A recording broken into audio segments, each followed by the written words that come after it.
ईद ए मिलाद मुबारक। सदियों पहले की वो रात जब पूरी सृष्टि में एक अनोखी रोशनी फैली, धरती पर इंसानियत को राह दिखाने के लिए एक पैगाम आया।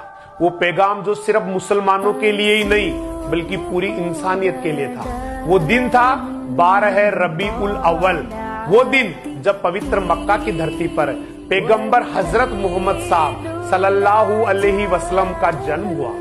और इस दिन को पूरी दुनिया जानती है ईद ए मिलाद या 12 वफात या मिलाद उल नबी के नाम से। हजरत मोहम्मद साहब का जीवन सिर्फ इबादत तक ही सीमित नहीं था। उन्होंने सिखाया कि असली ताकत तलवार में नहीं बल्कि रहमत और सब्र में है।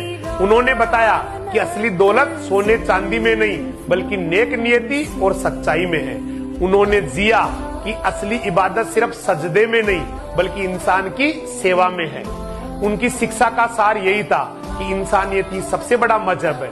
सोचिए, जिस दौर में औरतों को कोई हक नहीं था, उन्होंने कहा औरतों के कदमों तले जन्नत है। जिस दौर में नफरत और तंग दिल्ली हावी थी, उन्होंने कहा सबसे बड़ा अमल है मोहब्बत। जब लोग ताकत का घमंड करते थे, उन्होंने कहा सबसे ताकतवर वही है जो गुस्से पर काबू पा ले।